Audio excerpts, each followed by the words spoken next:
All right. Hello, everyone. Mark here. Thanks for joining me for another Greenbridge Investing market analysis. I'm streaming live from the greater New York City area. I want to welcome everyone. So in today's session, I want to talk about the recent Bitcoin swing trade that went very well for us. More importantly, I want to talk about the active levels that are in play now, and is it within reason to expect this type of rate of change or momentum to continue? Basically, is 30K around the corner, or is that unrealistic? So we'll talk about that based on market structure. Also, I want to talk about things going on in the stock market. So, hey, Steve, welcome. Oh, from the Netherlands, nice. I want to talk about the stock market, stocks that are on my watch list, a couple of stocks, and also the probabilities that we've been talking about in the chat room, stuff like that. And of course, I want to take a look at gold and things like that. So if you have any symbols or markets you'd like to see, please share them in the chat now. So once I complete my analysis, I can go over your specific symbols. Okay, so with that, let's get started. This is for educational purposes only. For investment advice, please consult a licensed investment advisor. Now, we're going to begin with Bitcoin. If you're new to the channel, please make sure to press the like button if you like the video, because it's very encouraging for me.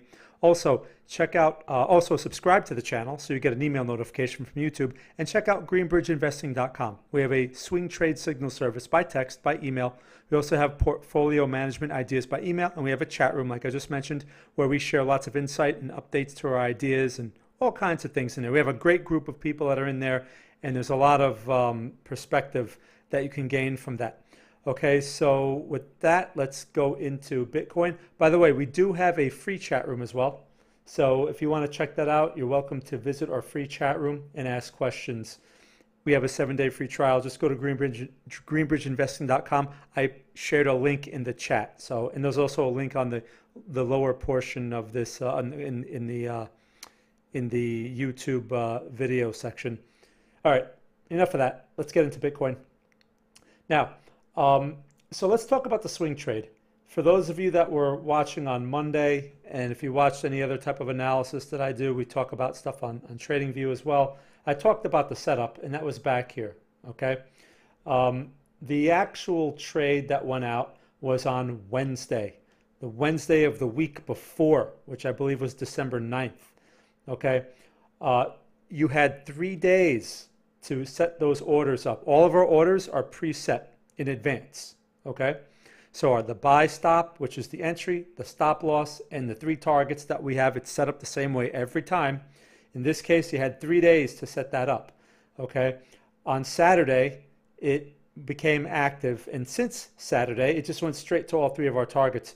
That's not usual. That's not a common thing. It's nice when you get that type of move, but it's not, this is a home run basically. It usually doesn't behave like this so so effortlessly like that.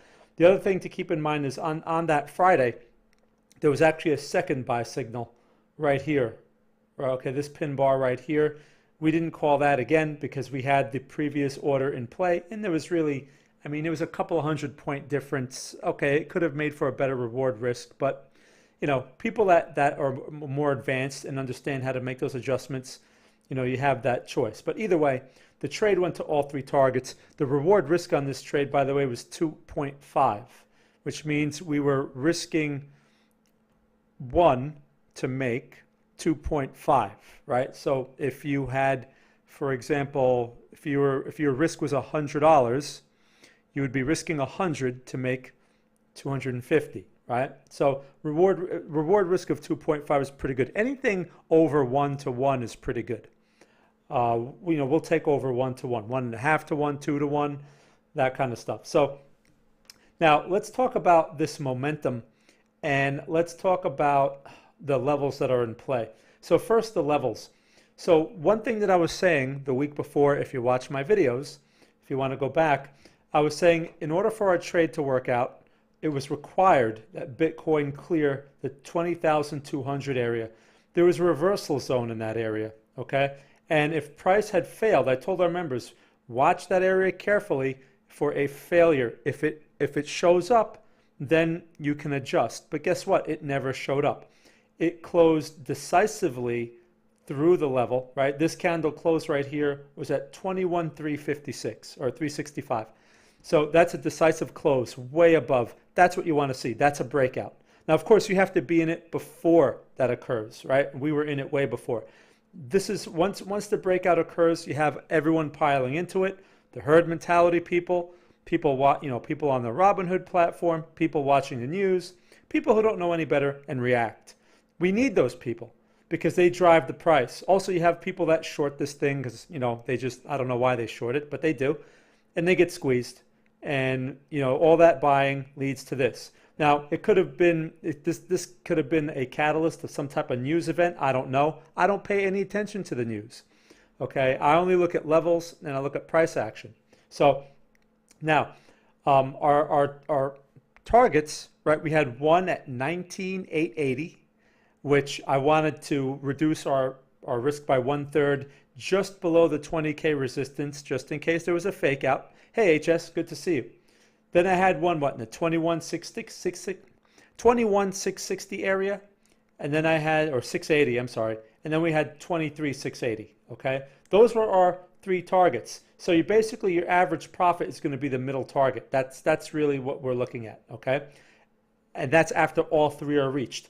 Bitcoin went to 23,770 basically, or 24K. Now I have a line up there. You can see I have this line. It's been on my chart for now a few weeks at 23,814. That number is not going to be an exact thing, but as you can see, we got a pin bar up there, sort of, right? It's not a pin bar candle because the open to close is very wide, and the pin bar, the open to close, needs to be very narrow. But you still see a tail on the candle. That means that this level is in play. Okay. Obviously, price became exhausted up there. Too many, everyone that was going to buy has bought, and now there are no more buyers at the moment, right? That's where the momentum goes away. So that also confirms that this level is in play. Bad place to be buying, right? Good place if you're long and you want to try to let it ride from here, okay. But not a good place to be putting on new trades for anyone that's new to this sort of thing, right? This little candle we have today is not a pullback. This is nothing. This is just noise. Right now, it's an inside bar.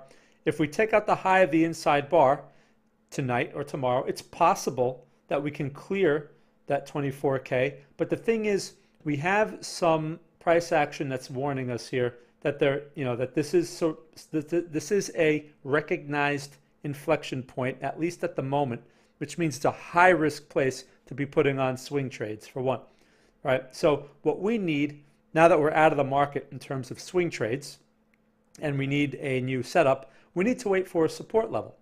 And the first support that I have right now is 19.5, okay? That's the old resistance, as you can see, based on the price action on the chart. I'm not using any oscillators. I'm not looking at any other type of nonsense. It's just an old resistance, which I anticipate as a new support. Now, does that mean price will go back to that level and give us that opportunity? No, it does not mean that. It's a question of, will price do it, okay? If it gets there, not when, but if.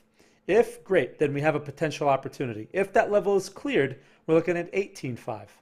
If that level is cleared, then we're looking at the 17s again.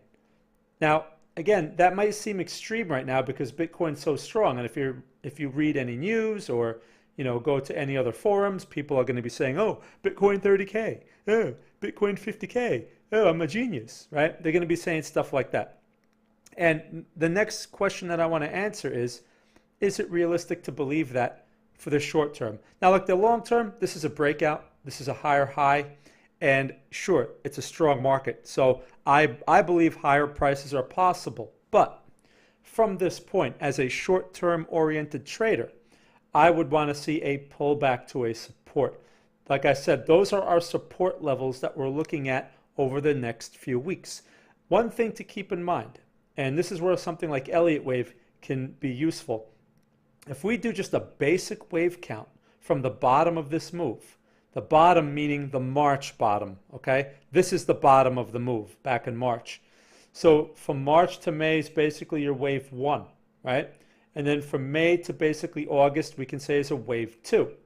And then from there, we basically have a wave 3, and we can count now 5 waves inside of that wave 3 structure, okay?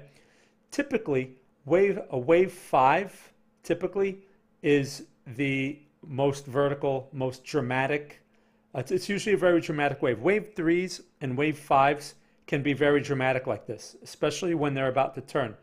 Now, if that's true, now again, there's no guarantee that that's true, but if it's true, and we're going to look at a broad wave 4, wave 4 on this magnitude, the bottom of a wave 4 is typically somewhere around the wave 4 of the previous wave 3, and that's around 18.5.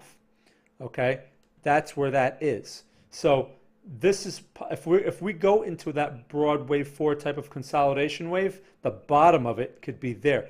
Wave 4 consolidations are not easy to trade. People think that every little buy signal that shows up in them is going to be the next long to 30K. But wave 4s can be a while, just like back here. This is a mini wave 4 right here. That's what that is. And as you can see, it was tricky. We managed to navigate it well. Okay, we didn't get caught in any of that nonsense, and we managed to navigate it. Imagine that on in a larger magnitude. So that's something you have to keep in mind. Hey, Tarkus. So that's one possibility. Okay. So again, to answer the question, is it realistic to go straight to 30K from here? No, not in the next couple of weeks. I don't think it's realistic to expect something like that. You have to look at probabilities. Now, anything is possible, but probability favors more of a retrace than just this rate of change continuing like this. If it retraces to those levels that I just mentioned, all those altcoins that are having a hard time getting to their highs right now, like XTZ and all those other garbage coins, you better believe they're going to go absolutely nowhere, okay? Unless there's some specific news for them, which is like playing the lottery. So that's why we keep getting questions about, oh, how about XTZ? Oh, well, how about XRP? If Bitcoin made a dramatic new high and those altcoins are not anywhere near a recent high, that's a sign of relative weakness, and they're likely to get hammered on a pullback. So they're not good candidates. You should really go where the strength is. Litecoin, Ethereum, Monero, those are strong, clearly. Even something like, we looked at Waves recently. That's strong, relatively speaking. That's not struggling to make progress. It was making progress without Bitcoin even having to move. So that's relative strength. Now, so those are the things I wanted to point out about Bitcoin. Let's take a look. Speaking of some of these altcoins, I just want to show you. Let me show you a real example. Let's take a look at XTZ. Okay, because again, we get questions about this. This is what I mean. This is garbage, okay? Why do I say this is garbage? Because Bitcoin just made dramatic new highs. Why isn't Tezos up here at $4? Why? Why is it all the way here struggling? This is, what this is right here? This is people hoping that, oh, maybe it'll catch up. Well, no. Bitcoin's at 24K or 22K now. This thing should at least have been halfway, okay? This thing should have been in the 3s or testing the 4s or something. This is garbage. And if Bitcoin pulls back, where is this thing going to go? Probably back to support, okay? Now, let's compare it to something that's not garbage. Let's take a look at Waves, okay? Because again, we had a lot of questions. Now, look at the chart. Now, again, this is a cheaper coin, but look at this chart. Clearly higher low, higher high, looks very similar to Bitcoin. Okay, we're consolidating now, but look at this thing. Is this thing struggling at some kind of minor resistance, or is it near a major high? It's near a major high relative to this chart. So that's something that's relatively strong. That's something that's following Bitcoin. Let's take a look at Monero real quick, right? Monero, look at that. Higher high. That is what your coin should be doing. Okay, that. Not what XTZ is doing. So I just want to point that out because we get lots of questions about these altcoins, and nothing has changed with them. Most of them, they solve problems that no one needs, that don't need to be solved, and they're basically junk, right? They're going nowhere. Stick with the leaders, okay? So let me, so that's Bitcoin and a couple of the alts. Let me know if you have any questions about altcoins so I could take a look at them real quick. So, all right, 15 minutes into this, I've been rambling about Bitcoin. Let me talk about, let's get into the stock market. All right, now I'm going to look through the chat here in a moment. Let me see here. Tarkus, do you think it's more realistic to trade 30K or 10K? Oh, well, I wouldn't, that's a good question, Tarkus. On Bitcoin, 10K is also, I think, unrealistic at this point. I don't think we'll see a pullback that dramatic. Okay, the trend support right now is around the 16K area, meaning it needs to stay above 16K for this trend to stay intact. Can it test 16K? That's within reason. That would be a little extreme, but 10K, that would be a problem. Okay, so I wouldn't get that bearish on it. Just my point with Bitcoin is I'm not bearish on this thing at all. In fact, I've never been bearish on Bitcoin. If you go back and look at all my articles on TradingView, I always talk about our long only Bitcoin strategy. And back in March and back in May, I used to get questions, why would you not short Bitcoin? That's where most of the money is made. Well, now you know why we don't short Bitcoin. And that's not going to change. We don't short Bitcoin. If we're going to short something, it's got to have different criteria. Bitcoin doesn't fit the criteria. So anyway, my point is just need to see a pullback to support. Okay. Let me see other questions here. Could you look at ETH, BTC? Sure. So you want to see some altcoins? Okay, sure. We'll take a look at those. Tarkus, I have a BTC position with an average price of 10K. I don't mind holding and trim every time we make a new high, but I'm afraid to hold too long. Okay, well, so like I said, yeah, 16K should be your right now that it really shouldn't go below. So it's always a good habit to take profits while you have highs, lock in the portion, see where it pulls back to. As long as it's not taking out 16K, it's reasonable to anticipate a higher low somewhere. That higher low can show up somewhere above 20K. It's possible. Okay, I'm anticipating 20K because pretty much that's all we have right now, speaking structurally, but it's possible that it finds a higher low sooner than that, right? So there's no need to be afraid. Just demonstrate the effective behavior. Lock in some profits while you have a higher high. Hold on to your core position, and like HS said, you could use a stop, or you could do a trailing stop too, right? For a portion. You don't have to, it's not a bad idea to have a long-term position like we have. I mean, we carry inventory. Our average price is like around the 6 or 7K or something like that. And we've been trimming as this thing has been making new highs, but we don't want to close our entire position. It's a long-term position. So when it pulls back, we look to buy more, right? For a position trade or inventory, which I rarely talk about in these streams because I'm more short-term oriented. Andrew's more long-term oriented, and he pretty much manages that portfolio, okay? Which he turned, by the way, which was negative back in April of 2018 and is now up more than 50% because we rotated out of the garbage and we rotated into quality. Bitcoin pretty much is where we rotated it all into. So he recently wrote an article on TradingView hammering a lot of these people that gave him a hard time, during all those times, because boy, they gave him a hard time as well. So those are the things, nothing to worry about. Just you could trail your stop, like I said, or just hold on to your core position and watch that 16K level because it really has no business going below that. Now, when I say that, I don't mean like exactly. What if it goes to like 15,850? Is that bad? It's not that far from 16. But if it's pushing 15.5 and it's relentless and there's no hesitation and there's no bullish pin bars and nothing, it's just a straight line, that's a problem. Okay, so that's something that to give you some perspective. All right, let's take a look at the stock market because I keep talking, and as Michael said, I can talk about the weather for an hour. He wrote that in the chat room yesterday. I was like, man, he's right. I can talk about the weather for an hour, which you don't want me to do, especially right now where I'm located. So let's talk about the NASDAQ because I want to get into some stocks here. I also want to cover gold real quick, but look at this. Now, earlier in the chat room today, okay, first thing I put in the chat room because the market looked like this. Okay, I'm going to show you what it looked like. It looked like this pretty much at the start of today, okay? And the first thing I wrote in the chat room was, I don't like the way this market, I don't like the location, and selling can come out of nowhere, right? And there it is.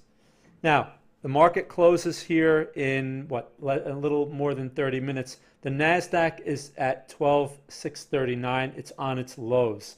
Most likely it's going to close that way. We took out yesterday's low at 670. This is bearish. It's a failed high, okay? It's a fake out. And I warned people about this. I said, don't pay attention to the news. They're going to be celebrating, oh, NASDAQ all-time highs, record highs on the S&P, record highs here, record highs there. It means nothing. The location was a very high probability reversal zone. So I said the NASDAQ could possibly test 13K and still be in a bad place to be buying stocks. So what does this mean? This means you should not be complacent up here. You should not be, it's not a good idea to be taking long-term positions up here. This is not a good investment location. Now, short-term, there are going to be some stocks that are showing buy signals that are not highly correlated to the S&P or the NASDAQ, right? Andrew has been putting out a bunch of them this whole week pretty much. I mean, things like electric vehicle stocks, which we'll take a look at a couple here. Some pharma stocks, they're usually driven on very specific news. So, you know, remember the NASDAQ is heavy with like semiconductors and stuff like that. So when they don't have such a good day, the NASDAQ 100 will get hammered. Also, another observation that I've been making, which I shared in the chat room yesterday, was the FANG stocks have not been doing well while the NASDAQ's been pushing highs. Apple is nowhere near its highs. Amazon's nowhere near its highs. Google is nowhere near its highs. Facebook is nowhere near its highs. Okay? While the NASDAQ's pushing highs, that's a problem. That means this is hot air. That means there's only a few stocks that are, you know, inching this thing higher, and it can turn at any moment. All it needs is a catalyst. So this is a sell signal. Something like this, I mean, today's Friday, so it's a tough day to do it, but perhaps early next week, we can look at a short in the Qs, right? Because if we're open to shorting something like this, we've tried some shorts recently, but they've been very tough because the market's reluctant. But this is a sell signal. It's a failed high. It's a strong market, so it's a counter trend trade. What do you do in those situations? Should you just avoid them? No, there's opportunity. But you can't expect this thing to go all the way to its low of the range. That's unrealistic. But if it could go somewhere toward the middle, that's fine. Okay? So that's a possibility for next week as far as the Qs or the SPY. I mean, let's take a look at the Qs real quick, right? Because this is where we would buy a put or something like that, right? It should look just like the NASDAQ 100. It should look like the NSX because it's the same thing. So the Qs, the SPY, these would be candidates for buying a put or selling the ETF outright, okay? So I just wanted to mention that this is how it starts. If you want to be super aggressive, you could start a position today, but I don't have the specific levels. I mean, I can tell you right now, the high is 12,786, so your stop would have to probably go around 12,9, something like that, okay? And so these things can be a little painful when they go the wrong way. But if they go the right way, you know, there's a lot of potential there, especially since the next support on this thing is around 12,000 even, around there. Now, that's the NASDAQ, right? Let's talk about some specific tech, you know, stocks that are basically the NASDAQ. AMD. Look, it's a little heavy up here. That's not exactly a sell signal, but it's heavy, right? How about Broadcom? Now look, Broadcom's completely ignoring the whole thing. Would you buy Broadcom here? I wouldn't, because I don't care how good it looks. This thing's going to get hammered once if that selling activity really lays in. This thing's going nowhere. Let's take a look at Amazon, right? What about Amazon? This is what I mean. Amazon should be doing much better than this, especially with the holiday season nonsense, blah, blah, blah, right? Meanwhile, it's struggling in the middle of its range. Not a good thing for Amazon. How about Apple, right? Apple. This is not what Apple should be looking like. This is a failed high area. What about Tesla? Okay, failed high, another one. Everyone loves Tesla. Tesla's going to 3,000 or whatever, right? It's going to be put into the S&P on the 21st, which I guess would be what, Monday or Tuesday or something. Failed high, okay, and it looks like it's closing weak. Not good. That's not what you should be seeing. Although it's done well, right? In recent weeks, This is very, very risky. So I just wanted to give you some perspective. Now, let's talk about a couple of specific stocks, okay? EV stocks. That's really been hot with us, like NIO, NIO. You can't chase this now, but look at the support. Look at this nice support level that it came from. We talked about this, that 40 and a half, or yeah, 40 and a half. Yeah. Now a couple of other ones that may not be as obvious. FUV, have to wait for that a bit. There's been some other ones like PLL. This was a trade of the week that we sent out 2 weeks ago, and it activated. The buy stop was activated on this day here. In fact, a couple of people got tapped into it pre-market because the volume was very thin.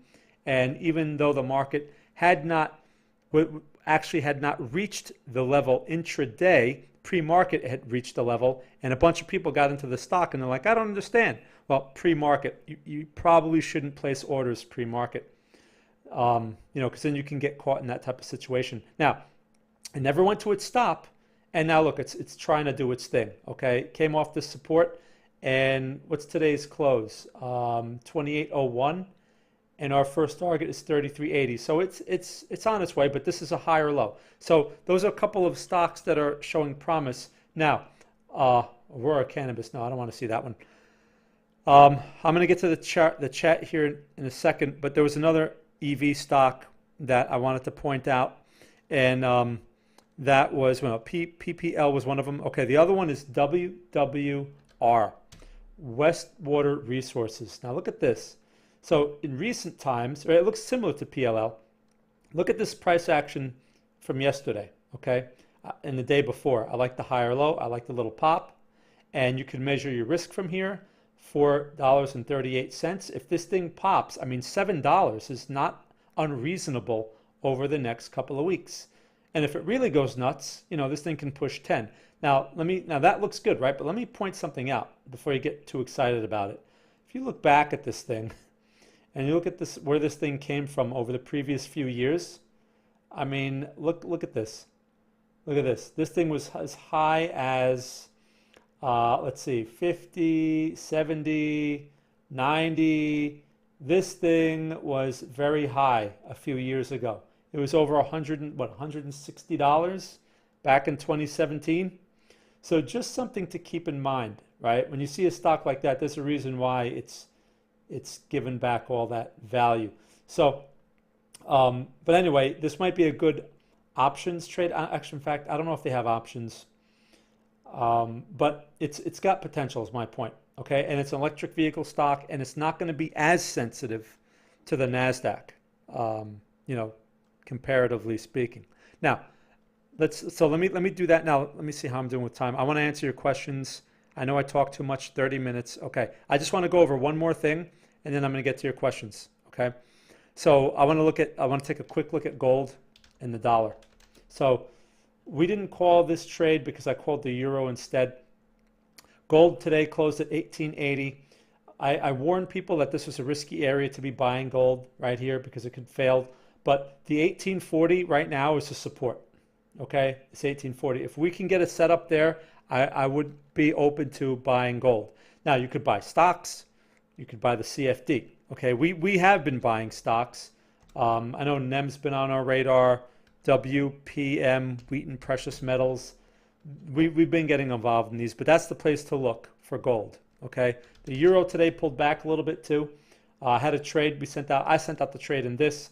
Has not reached its first target yet, but as you can see, it's a strong chart. So just wanted to point a couple of things out there. I'm looking for further momentum in those markets, especially if gold pulls back. I think that would be a good buying opportunity. It's on our radar. All right, so let me get to the chat now and see what everyone wants to see. I saw we had a couple of altcoins. By the way, if you're new to Greenbridge Investing, let me just say this real quick. Make sure you check out our website at greenbridgeinvesting.com. We do have a swing trade signal service by text, by email. We also have portfolio management ideas by email. Andrew sent out a bunch of those this week. And we also have a chat room where we share perspective each day. We have a 7-day free trial, so just go to greenbridgeinvesting.com or click on the link that I put at the beginning of the chat or in the comment section at the bottom of this YouTube channel thing. If you click on the show more, you'll see the links there as well. Also, press the like button if you like my video so far. And please subscribe to the YouTube channel here if you find it helpful. So every time I send out a new one or stream a new one, you'll get an email notification. Plus, every Tuesday, you know, we do Talking Markets with Mark and Andrew, where we also cover some fundamental perspectives on things and Trade of the Week, right? And we give that out. That's a free email we send out if you're registered at Greenbridge Investing. So check out the website, check out our free chat room and our 7-day free trial. All right, enough of that. Let's go to the chat. All right, everyone. So I saw a question about, I saw some altcoins. Let me see if I can go back to that. Okay, David, can you look at ETs? Okay, so Bitcoin, Ethereum against Bitcoin, Litecoin against Bitcoin, and Litecoin against Ethereum. Trying to figure out to buy Ethereum or Litecoin as both seem to be growing more than. Okay, so let's start with Litecoin against Bitcoin, right? Let's start with that one because is this right? So Litecoin against Bitcoin. Is this the right? No, that's not it. Hold on. LTC. Let me let's see. Okay, so here's the Binance chart of Litecoin against Bitcoin. Now look, these cross pairs, right? It's not Litecoin against the dollar. It's Litecoin in terms of Bitcoin. You can't get confused with these. They can be very confusing. If you're going to deal with these, you know, it's really about, you know, like if Bitcoin is going higher, but Litecoin is going higher faster because they should be moving in the same direction, then the chart should move higher, right? So just like Forex pairs. In these situations, really, you should just look for the support levels because that will give you an idea of where to be getting involved.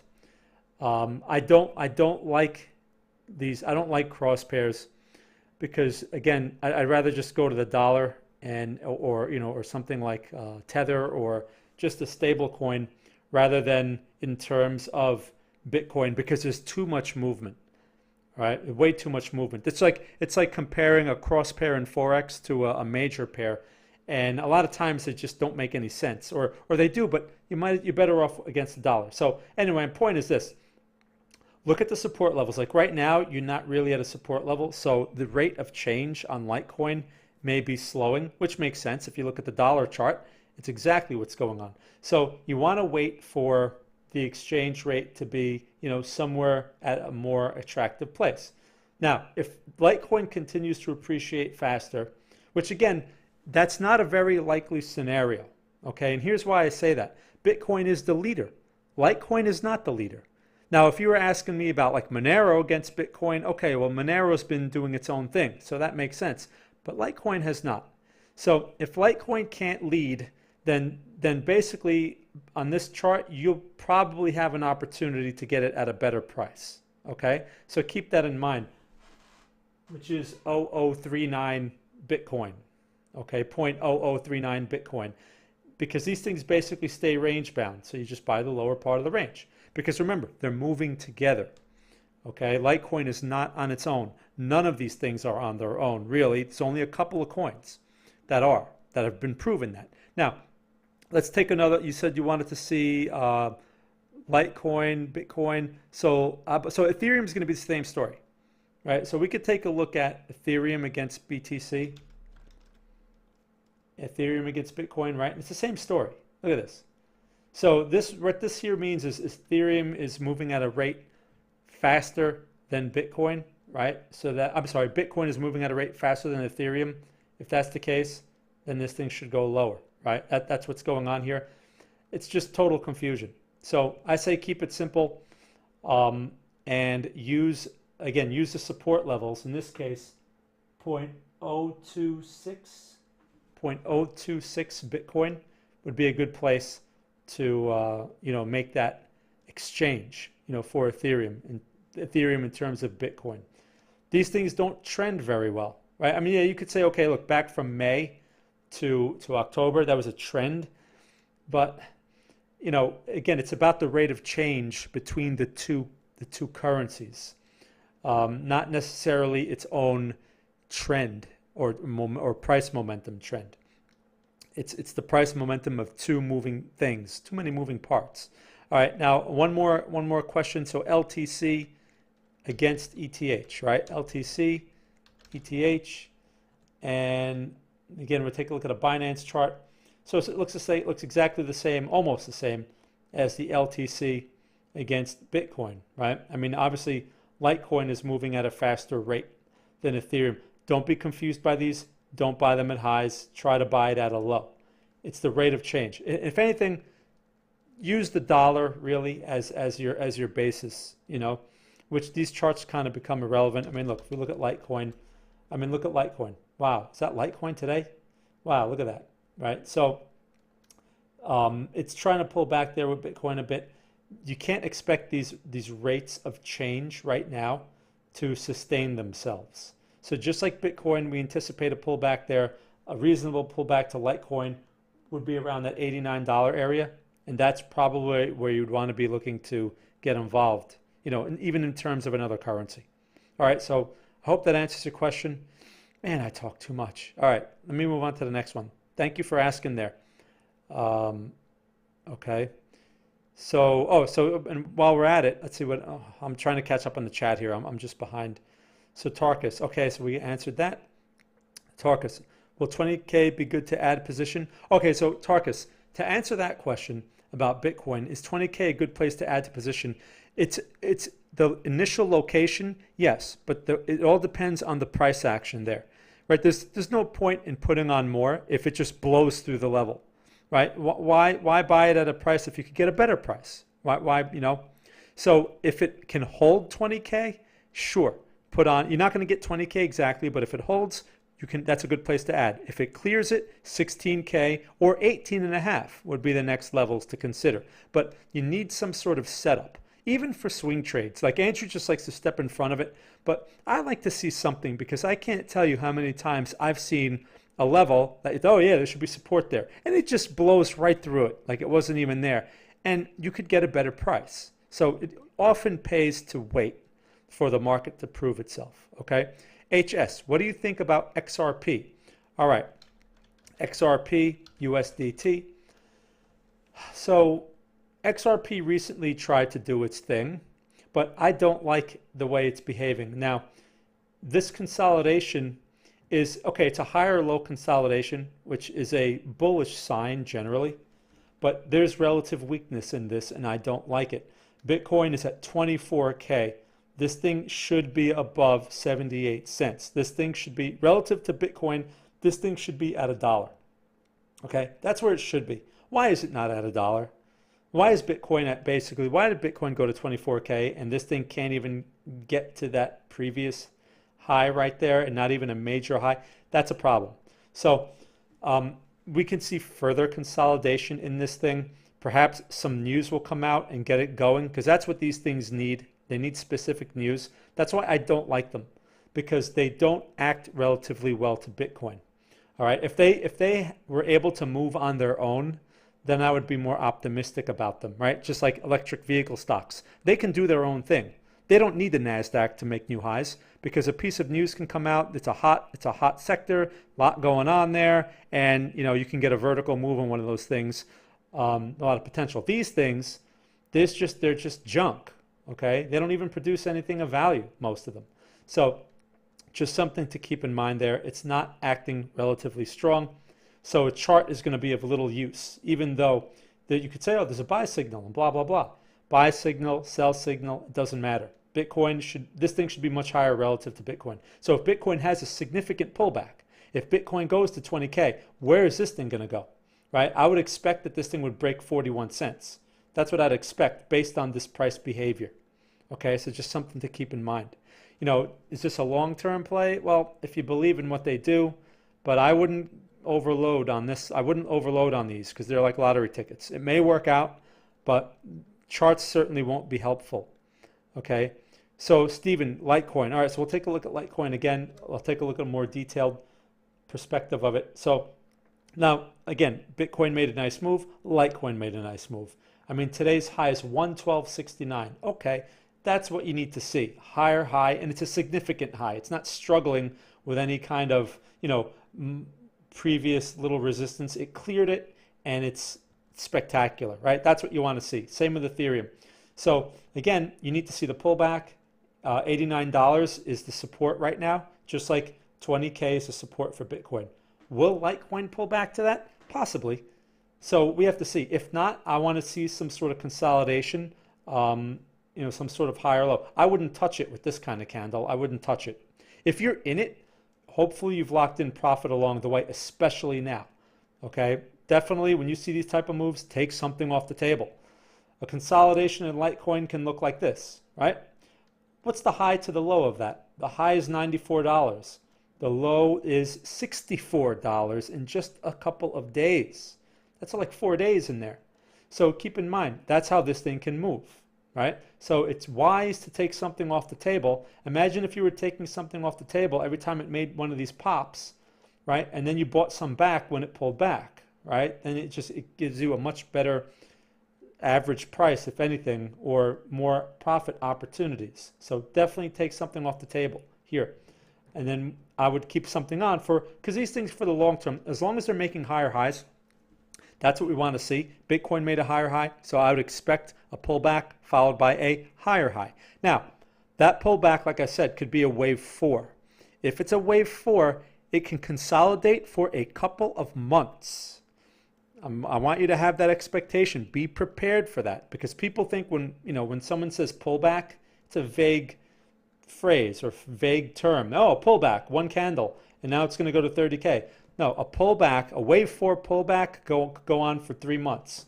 Okay, especially at this magnitude. How long was this pullback? This consolidation right here. This is characteristic right here. This blue box, that is characteristic of a wave 4. How long was this? Let's see. This is a small one from November 22nd to what is that? December 14th. That's like a 2-week period right there, and that's a smaller magnitude. Okay, so if we get a large magnitude wave 4, that could go on for, instead of a couple of weeks, it could be a couple of months. So keep that in mind. Don't get lured by all the 50K talk and 30K talk and all this other, because everyone gets overly optimistic when they see these kind of vertical moves, and you know how that plays out. Okay, so let's see what else we have here. So thanks for a great question. So Tarkus, okay, thank you for an answer. A lot of trolls there, but you and your angels. Oh, yeah, well, Tarkus, it's funny. There are a lot of trolls, and they've given us a very hard time, especially when Bitcoin was in the consolidation. I can't tell you how many times people told me Bitcoin's going to 5K, Bitcoin's going to 3K. It's like, well, hopefully, whatever. It takes two perspectives or two viewpoints to make a market. That's what I usually tell them, and it's true. Hey, Alice, nice to see you. Alice is one of our longest members, by the way, Alice, and he's been doing very well. That list of longest members keeps growing. So Peppy, hey Peppy, thanks for your mentioning as always. What do you think of, okay, let's see. This thing just keeps, okay, let's take a look.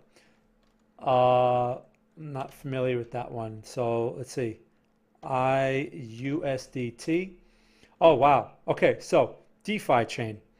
This is a great example of something that's doing its own thing. Okay, I just talked about things not doing their own thing. This Bitcoin, as you can see, is kind of hesitating. This thing is vertical. Okay, beautiful. I like to see that. That's a good start. Now, obviously, this thing is, I don't know if this is the full history on it. I don't know if there's more history than this. Let me check with another exchange. Let's see, USD. Bittrex is the only one that has it. Are there any other? Yeah, I guess they're the only one. Okay. Well, there's a trading view version. Let's see if that has more price history. Nope, it's the same thing. Okay, so when you see a chart like this, okay, great start, but you can't get involved in this, right? As you all know, because it's vertical. Vertical is a reflection of the herd mentality, people piling in, you know how it goes. So what you need in a situation like this is you need to figure out some type of inflection points that are reasonable for a retrace, okay? So based on this price action, I don't have to do anything fancy to figure this out. Right now, I look at this. What's the price of this thing? 70 cents. Okay. So I want to look at consolidation, or I want to look at congestion areas on the chart. Okay. And as I see a couple of them, these are the two that I see. Those are our reference points. That's historical price action. So I can say, I can even forget the high of the congestion. I could look at the middle of the congestion, right? That's often a good place. And it's a nice average place. And those could be our support levels going forward. So that's basically 50 cents. And the other one is 33 cents. So you can just go right to the whole number and say 50 cents and 30 cents. Those are the places to be looking for longs on this thing. Can it give a higher low that's much higher than that? It can, but it needs to prove it. I can't just give you some magic number and say, oh, 55 cents and, you know, and for no reason. So you have to see, it has to prove itself there.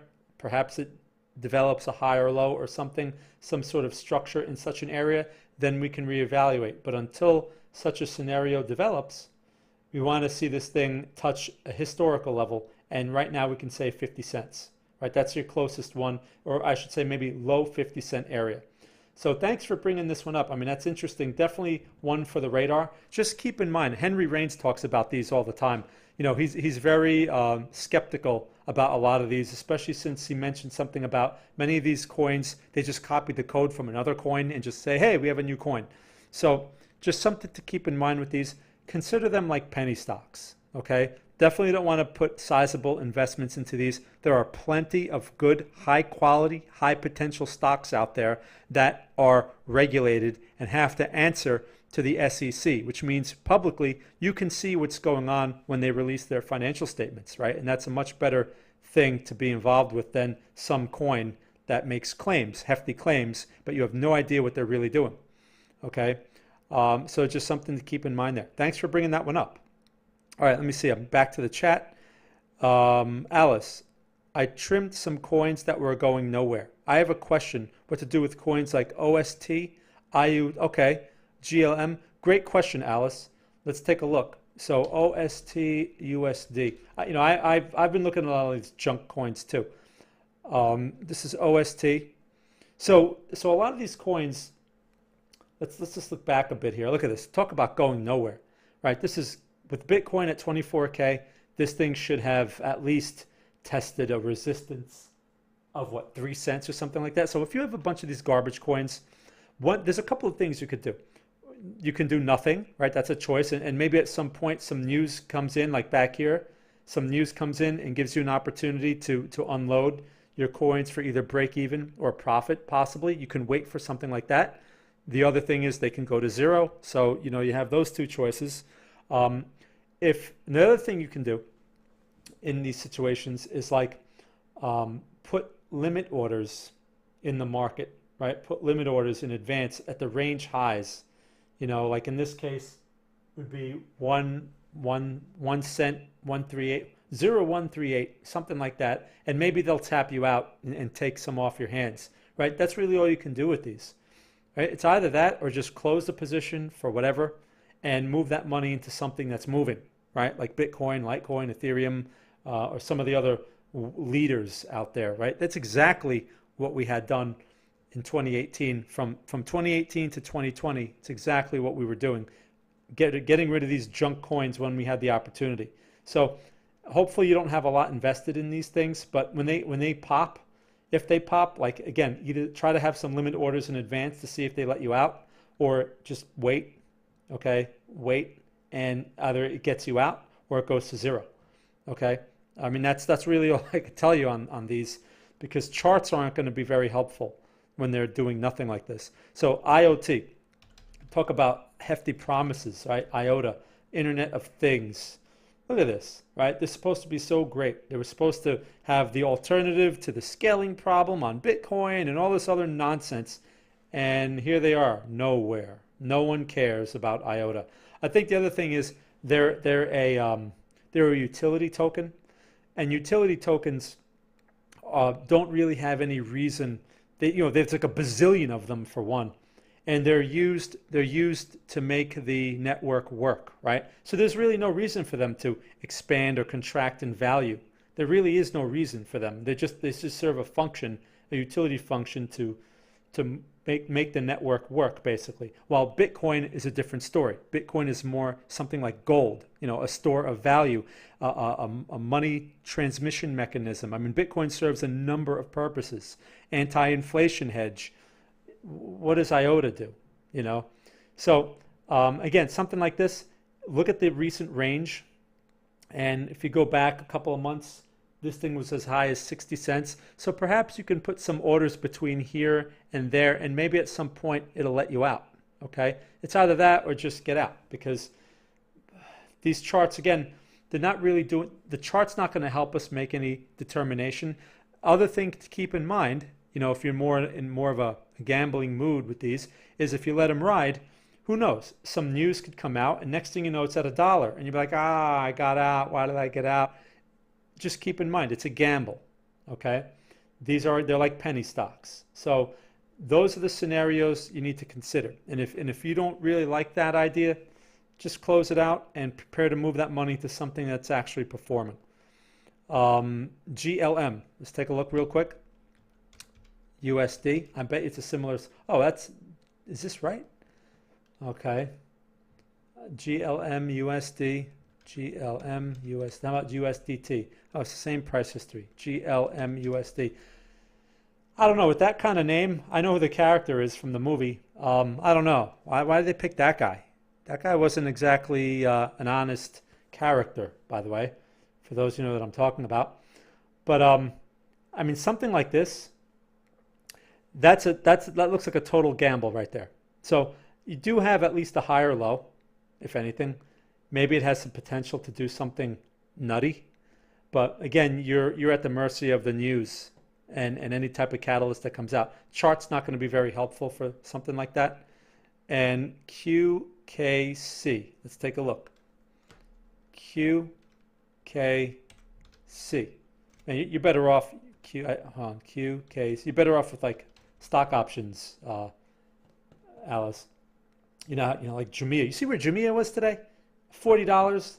I was not happy because I'm not in it. Okay, Quark Chain. So, all right, so look again, how high was this thing? A cent? Man, these things, 1 penny. So again, something like this, the chart's not going to be very helpful. You do have a little bit of a higher low. Perhaps you put some orders near the high of the range, see if they let you out at some point. That's the best you can do. It's either that or it goes to zero. Okay, so you just, I don't know what to tell you. Like, you can gamble on some of them, take your money out of some of them, but the chart is really not going to give you the answer because they're in the middle of nowhere. They're relatively weak because they should be doing much better than they're doing relative to what Bitcoin's doing now. So I hope that answers your question. Alice, they're all 79%. Oh, wow. Okay. All right. So basically, yeah, like I said, it's a significant loss in terms of percentage. So it depends on if do you feel like letting them, go to zero since most of your investment is gone anyway, because like I said, they're lottery tickets, or maybe, like I said, maybe you take out money out of some of them and you move that money into something better and you let some of them ride just as a gamble because you just don't know.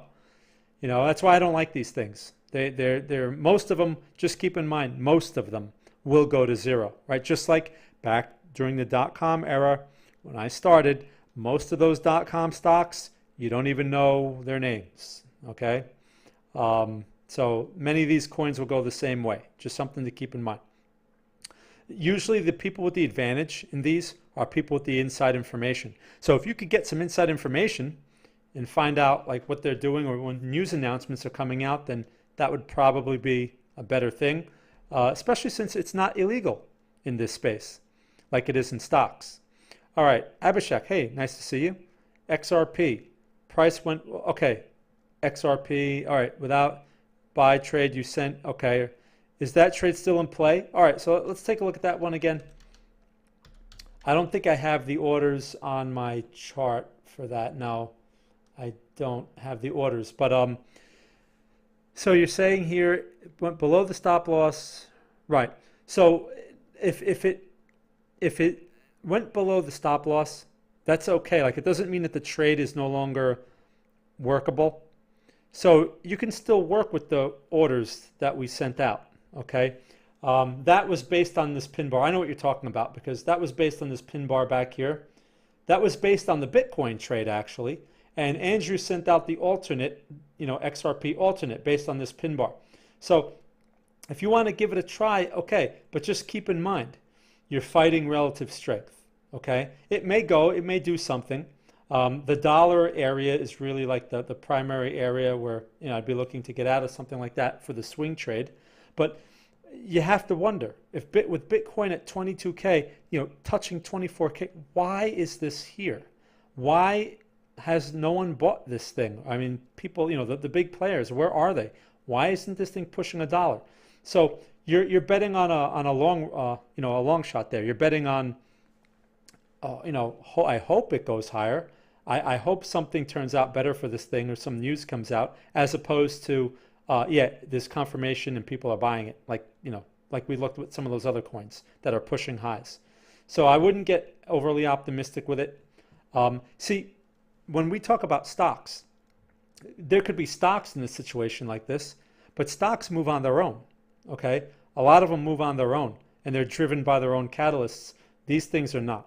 So that's the key thing you need to take away from there. So thanks for bringing that one up. Gabriel, how do you feel about Bitcoin for 2, 5, or 10-year investments? Roughly what range of price do you speculate?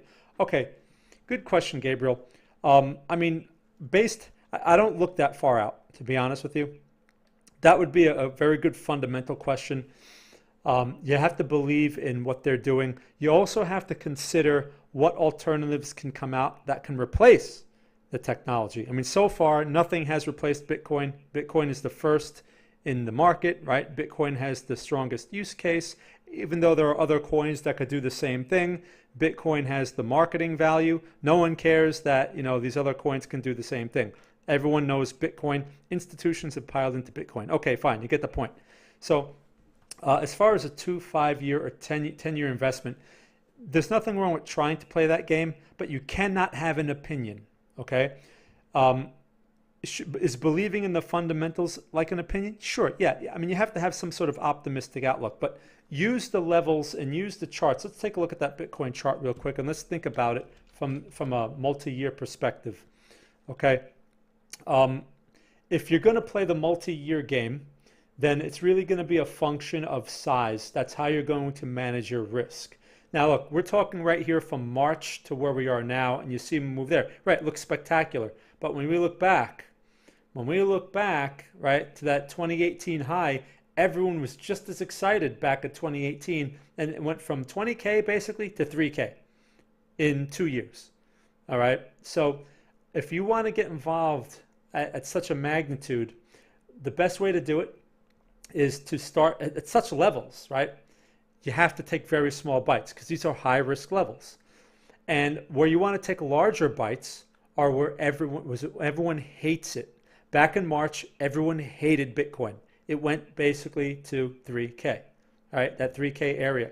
That's where you have to have the courage to step in with a slightly larger position. But if you've been averaging into it the whole time, then it shouldn't really catch you in a painful situation. Like, so for example, what we tell our members, and Alice can confirm this for you, we talk about something called the DRIP method, which we use with stocks.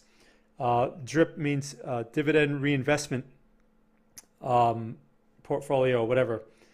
And what that means is you buy each month, once a month, you put some money away and you buy some shares of a stock. It could be 1 share, it could be 2 shares. When those stocks pay a dividend over time and that dividend is reinvested into the stock, it compounds over time. Okay, now obviously you don't have that advantage to Bitcoin. There's nothing reinvesting, you don't have any compound effect in Bitcoin, but you could still use a similar idea. Each month, whether it's the 1st or the 15th, you take a small amount of money, $50, $100, and you buy Bitcoin with it, right, for your 5-year plan or your 10-year plan. All right, as Bitcoin is at high prices, you want to put less money in, right? So let's say your target amount, let's say you want to have $5,000 invested in Bitcoin. Say, like, I want to put $5,000 in and I want to have a 10-year or 5-year investment on this. Okay, fine. So you're not going to put all 5,000 in at one time. You're going to split that up into maybe $100 investments or something like that, maybe $200. During the 1st, during the 15th of each month, you make your investment no matter what price Bitcoin is at. If Bitcoin is at higher prices, you put in less. So instead of $100, perhaps you put in $50. If Bitcoin is at lower prices, you put in a little bit more. And if Bitcoin reaches an extreme low price, like 16K or like something like 10K, instead of $100 or $200, perhaps you invest $300 because those will be your best prices. You want to be weighted at lower prices, right? And you'll have an average price over time. Now, if Bitcoin maintains its fundamentals, which again, something can change. That's why you don't want to have all your money invested at one time. Many people make that mistake. So if something changes and you've only invested 1,000 of your 5,000 target, no big deal. Okay, you still have $4,000 left. You can go invest in something else because you didn't know they were going to print more Bitcoins, right? One of the reasons why Bitcoin is so nutty is because there's only going to be a certain number of coins available, right? Over the next, whatever, how many years during the mining schedule, whatever, right? And the idea is they cannot make new coins or more coins. Once the full amount is complete, that will be the population of coins. Okay, which I think is, I forget the amount. I think I don't remember. I used to remember, I don't remember. The point is, that makes the supply very small. It's a low float coin. If there's 100 million coins available, Bitcoin's going to zero, okay, because now there's too much of it. So what if they come out in a couple of years and say, oh, we're going to make some new Bitcoins? That goes against the whole premise, right? So I'm not saying that that's a possibility, but you just have to keep that in mind. Something can come out of nowhere that you never expected, okay? So the only way you can manage for that kind of risk, a chart will not help you manage that type of risk. A chart is useless for that, okay? Hey, Reese, for such a long term, man, I've been talking an hour. It's going to be a long one, people. So again, you want to manage with your size. Like I said, when you get to the extreme prices, you put on more. And you see how it goes. If Bitcoin starts to find support and starts holding, right, then you go back to your average investment size, $100 a month.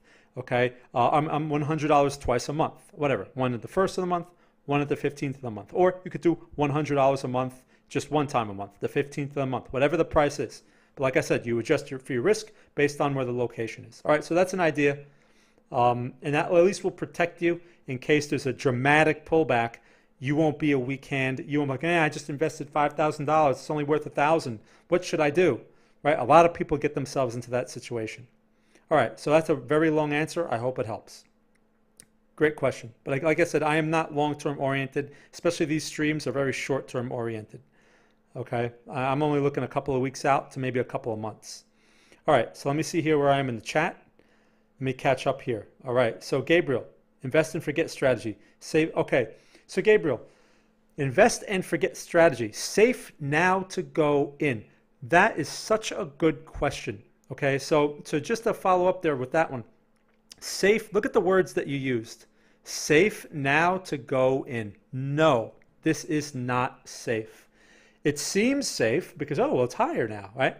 You should have been asking that question when Bitcoin was at 3K. Okay, no one asks that question here because Bitcoin looks unsafe. Was it unsafe at 3K? Well, now you know the answer. Okay, so at highs, it's unsafe. At lows is when the probability is in your favor, right? So to answer your question, so I'm not picking on you or anything, but that's that question that you just asked me is conventional wisdom. Okay, that is what leads to the herd mentality. You must think the opposite. If it's at lows, that's when it's better. When it's at highs, that's when it's not good. That's when the herd piles in, and that's when the smart money gives it to you. Hey, sure, here you go. Take it off my hands, okay? Because they're locking in their profits and they're reducing risk at the highs. All right, so just something to keep in mind. Great question. All right, Stephen, so I went over LTC. You could just go back in the video and check it out. David, okay, thanks for the answer. I will buy the USD chart, the idea for the comparing LTC. Okay, no problem. All right, cool. So yeah, and so David, and again, it's really about the rate of change with those. When you're comparing those cross pairs like that, just like forex. Okay, Rook David, I'm loving Litecoin, giving great buy and sell signals fast. So David, I don't know what time frame you're looking at on Litecoin, but yeah, it's pretty wild. I mean, where's this at 109 right now? And the high is 112 still. It's a great looking chart, but you can thank Bitcoin for that, right? Because this thing typically doesn't move on its own. Be careful with smaller time frames. If you're watching smaller time frames, especially in markets that are not followers, use Bitcoin as your guide. Just like we use the S&P for stocks, for stocks that are highly correlated, use Bitcoin until these things prove that they're on their own, which is not yet. Okay, smaller time frames like 30-minute charts, hourly charts, all those are more appropriate if you're looking for day trades. Okay, because you can't mix up the reward risk on those on your time frames. All right, no problem. HS, no problem. Okay, Reese.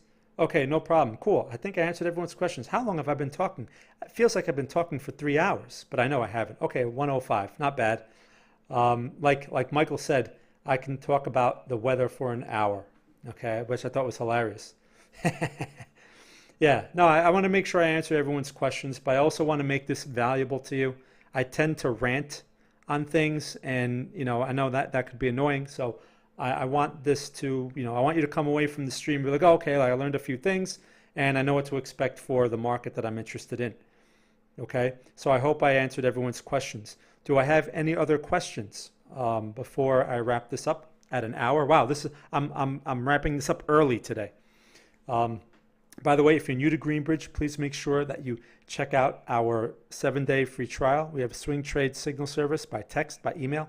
We have portfolio management ideas by email, and we have a chat room. Most of the people in here are in the chat room, like Alice and HS and Steven now, and Reese is in there too. I mean, there's a lot of people.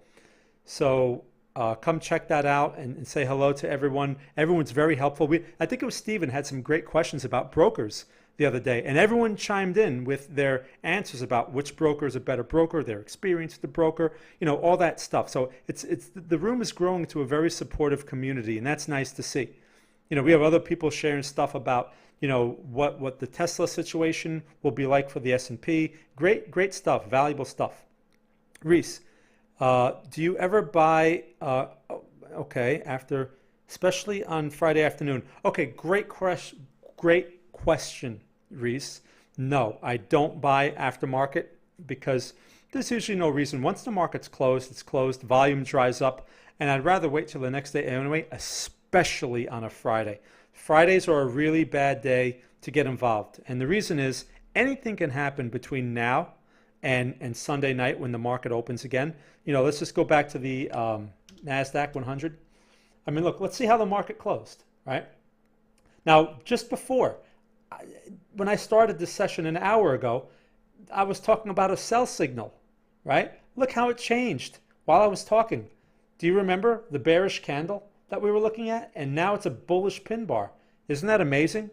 This is why it's so important for one to wait, okay? Instead, I was talking about shorting the Qs. And now look, do I still feel the same way about shorting the Qs? It's still a possibility, but I don't like that candle. Now, this candle actually is not a bullish candle at such a location, but I don't like that close to be, I wouldn't want to be short. If I shorted that, I'd be like, oh man, I shorted it too early. But that's sometimes you run into that, okay? The point is this, anything can change between now and Sunday night. Any piece of news can come out. Keep in mind in the US, we have an unstable political situation that you may not realize, because if you follow any mainstream news, they're not going to tell you how unstable the reality is, for, conspiracy theory purposes. But keep in mind, something can come out of that turns out to be a big surprise for a lot of people who were not paying attention to the details that are out there. In fact, people in other countries, like in Australia, probably know more about what's going on in this country than people here. So something to keep in mind about that, because again, a piece of news can come out between tonight and Sunday, and next thing you know, Sunday night, the futures open, gapped lower, 1,000 points. And you're like, right? And now you're stuck in it because you bought it on Friday. So I know it's a long answer, but that's why the risk is too high. We're especially for Forex. We don't touch Forex on a Friday. If we're going to do any new Forex trades, it's going to be Monday or Tuesday, right? That kind of thing. So that's a great question. So again, keep in mind, markets are highly random. I'm going to leave you guys with this. Let me see what Steve says here. Okay. Oh, cool.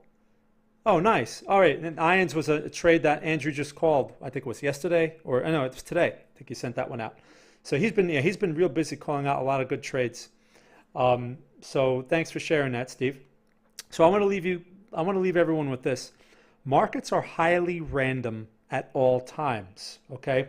So you have to not be confused. One thing that confuses people is they go into taking market information with a bias, whether they realize it or not. But people think, well, I understand markets. So when you're presented with a piece of news, the first thing you're going to do is, oh, well, I think the market should react like this. And you may do it subconsciously.